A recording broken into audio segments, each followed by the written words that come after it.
सरदार पिलाजीराव जाधवराव हे पेशव्यांचे एक प्रमुख सरदार होते आणि हे ॲक्च्युली जाधवराव ह्या कुटुंबाच्या महाराष्ट्रात बऱ्याच ठिकाणी शाखा आहेत. जी मूळ जिजामातांचं जे माहेर ही जी सिंदखेड राजावाली जी शाखा होती, जे मूळ घराणं होतं, ह्या घराण्याच्या नंतर प्रत्येक ठिकाणी महाराष्ट्रामध्ये त्यांचे वंशज ज्या ज्या ठिकाणी गेले तिकडे त्यांच्या शाखा वाढत गेल्या.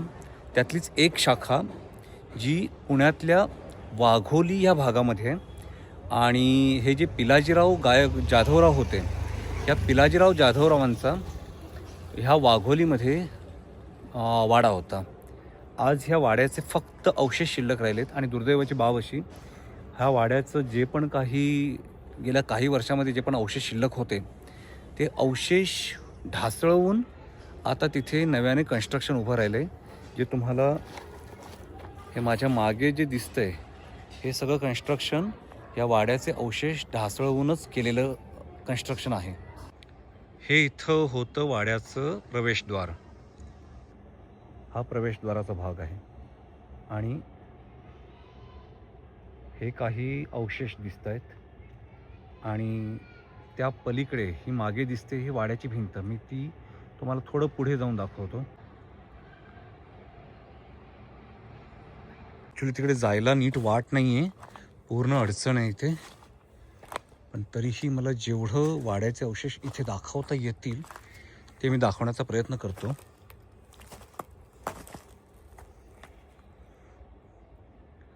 ही वाड्याची इकडची भिंत होती.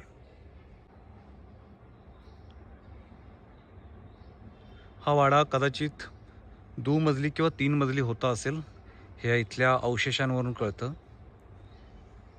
कारण त्याचा बेस जो आहे, या बेसच्या भागामध्ये काळा दगड आणि त्याच्यावरचे 2 माळे हे विटांचं बांधकाम दिसतं इथे.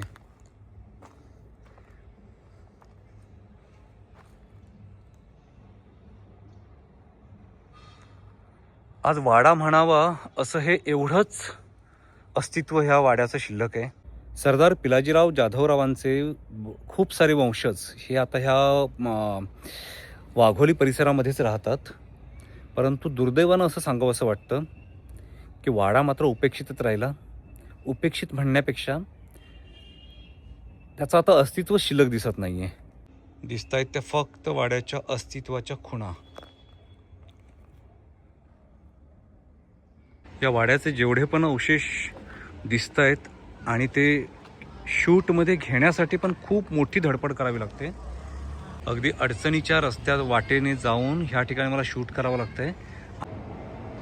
वाड्याचा हा दरवाजा आणि त्याचं हे दगडी बांधकाम हे त्यावेळेचं त्याचं वैभव काय होतं असेल त्याची साक्ष देतं.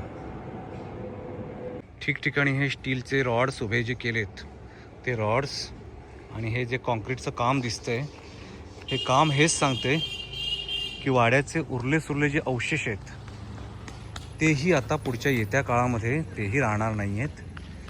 नावाला असलेलं हे प्रवेशद्वार आता तेही असं ह्या इथे जेव्हा कन्स्ट्रक्शन बनेल त्यावेळेला हे प्रवेशद्वार ही नामशेष झालेलं असेल.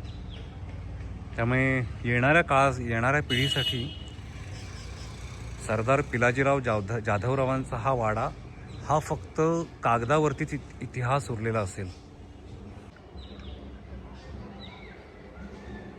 जाधवरावांचे कोणी वंशज आता इथे आहेत का ह्याची भरपूर चौकशी केली, पण ह्या वाड्याची माहिती देण्यासाठी आता कोणीही अवेलेबल नव्हतं की ज्यांच्याशी कोणत्या वंशजांशी मी बोलू शकेन, थोडी माहिती त्यांच्याकडून घेऊ शकेन.